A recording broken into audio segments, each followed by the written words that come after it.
for that interview. We'll take it back now to Lagos, where it's time now for stories that are trending now, and Olamide Odekunle is standing by to bring us up to speed. Good morning. Good morning. Good morning. Good morning, team. How are you doing today? Very well. I have some good stories for you guys. I don't know why stuff always goes down on Monday, and then Tuesday I have to come and break the gist. And I hear they're very juicy. So Very juicy. I'll take it away.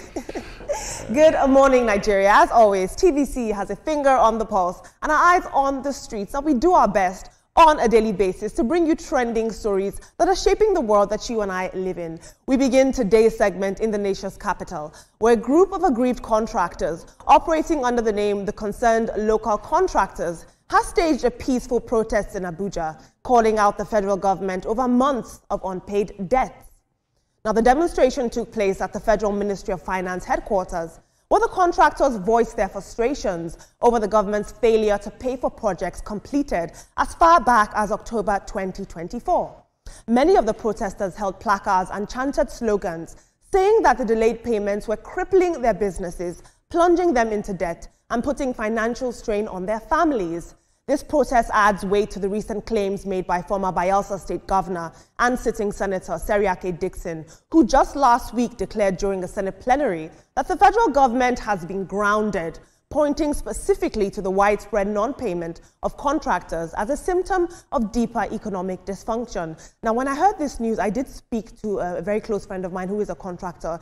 He said that this news is very, very real. It is happening. They haven't been paid as far back as October 2024. He even said that a fellow contractor of his took his own life because he was in a lot of debt. He took out a loan on his family house. He was unable to pay back, and he took his life. So for these contractors, this is a very, very serious and life-threatening issue. They need to be paid. I know that the House of Representatives summoned the CBN and some other top officials to talk about this, but as of yet, nothing tangible has been paid to these contractors.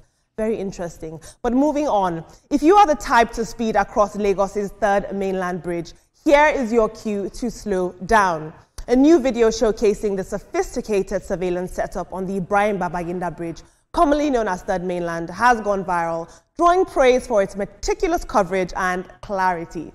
The footage reveals an impressive array of CCTV cameras, offering full visibility of the entire stretch of the bridge, with every lane and angle clearly monitored. But these cameras aren't just for show. Speed enforcement is now fully active, and I just want to remind you guys that motorists exceeding the 80 km/h limit could face fines of up to 50,000 naira. Now, the Minister of Works, David Umahi, says that the cameras serve multiple purposes: monitoring for criminal or suspicious activity, enforcing traffic laws, and even helping authorities intervene in potential suicide attempts. If you ask me, this is proactive digital law enforcement at its finest. I think that when you infuse technology into law, it leaves very little room for push and pull with criminals. Nobody is going to stop on the road and argue. We're going to focus on what the data that the camera is giving us. And I like that a lot. So let's take a look at social media.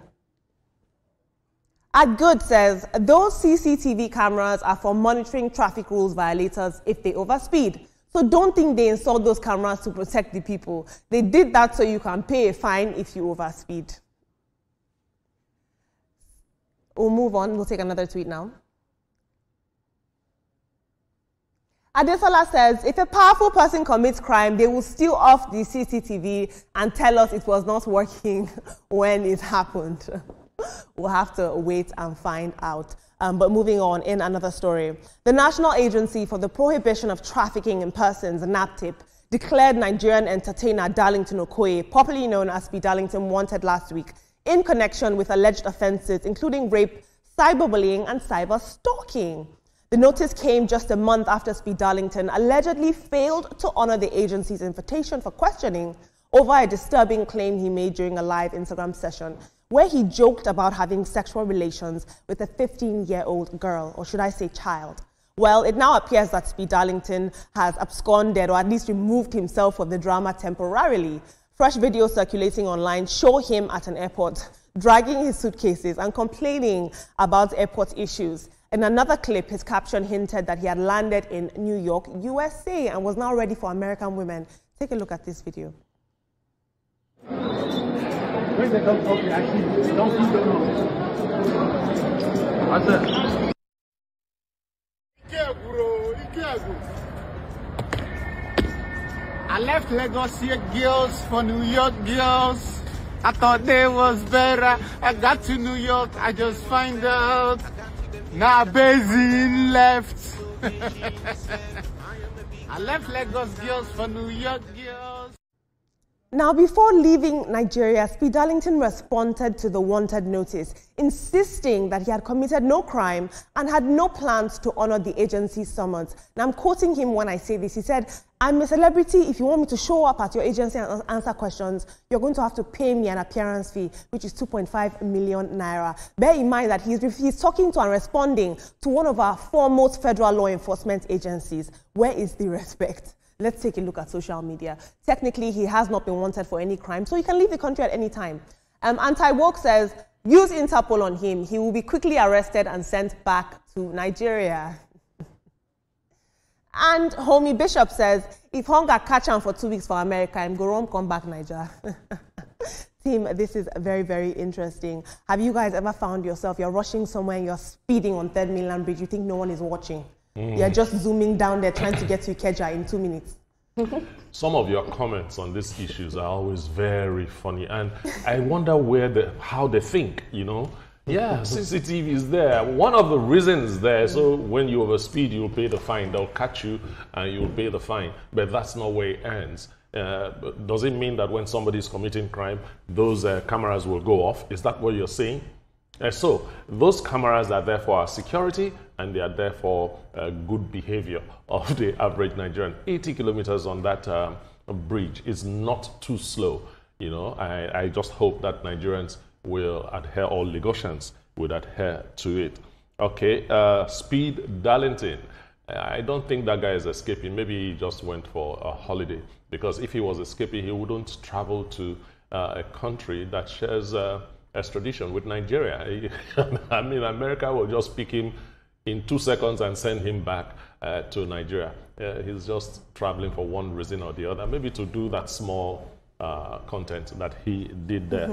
And the sad one is the contractor story. You know, contractors being owed by the government, be it federal or state government, it's something that has been on in this country for too long. And I think it's about time we started having that as history. I know that the last administration, the Federal Ministry of Works, had an arrangement, an automated way of paying contractors. So contractors that did contracts for that ministry never for one day complained, because there was an automated way agreed with them on how those monies are paid. I pray that those guys are paid monies. And I'll pick it up from there. I think that they need to be specific. When you're talking about contracts, it is based on agencies who engaged you, what agency engaged you. Yeah. So you should complain to that agency as against making it a blanket statement. So go to that agency and complain. I'd like to understand which agency engaged them such that this agency refused to pay them or is unable to pay them, so Nigerians can understand better the issues around this non-payment for contract works that they have done and all of it. And the matters can be situated appropriately and dealt with appropriately as well. Now, talking about Speed Darlington, appearance fee for what? He thinks, are you going to perform when you get there?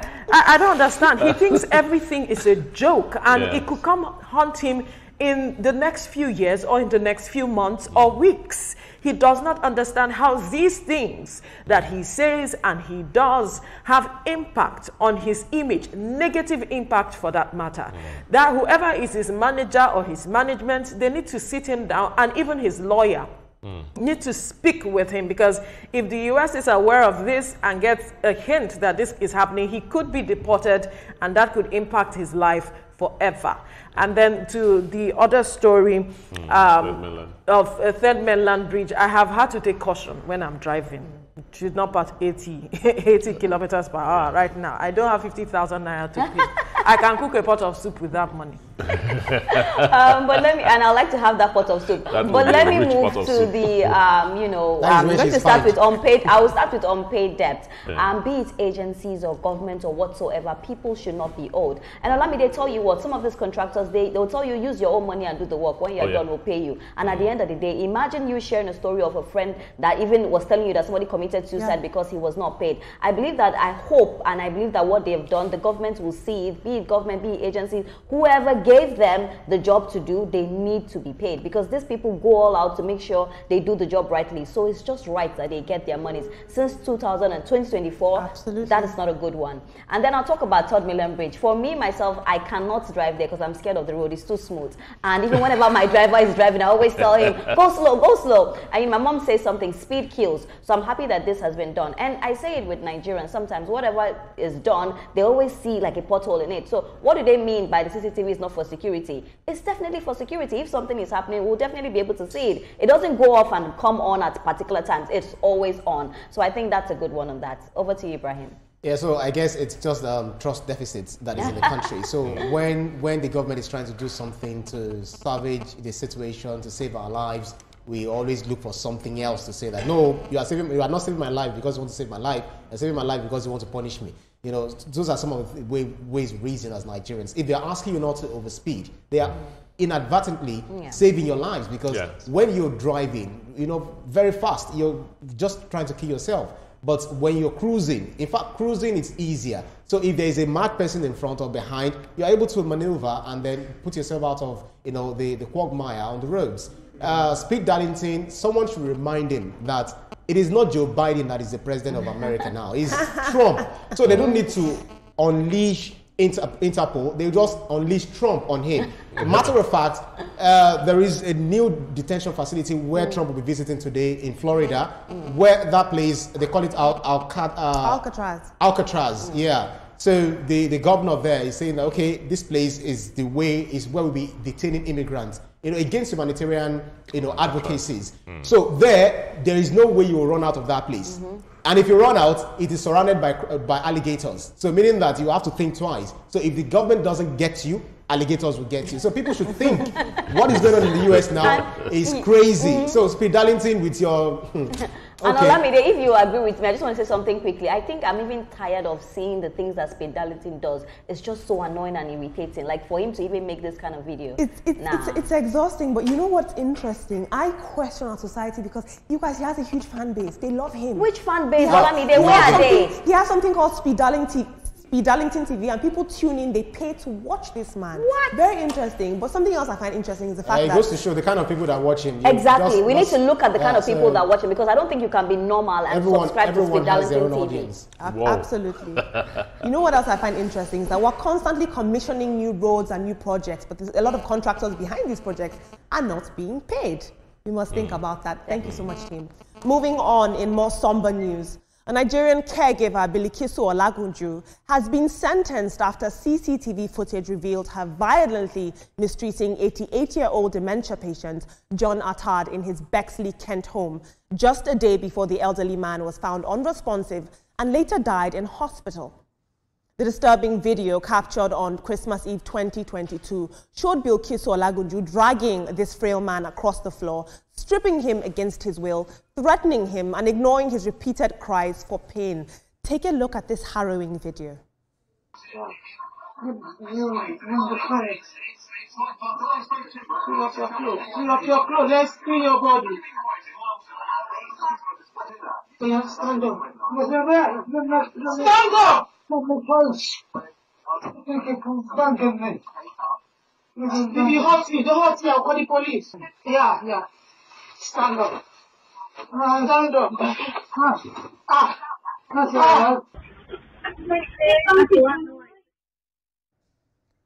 Attard was discovered the following morning by his son, Chris, bleeding from the head. He never regained consciousness and died just 10 days later. Now, while a post-mortem could not directly link the abuse to his death, his family insists that the trauma caused by this woman hastened it.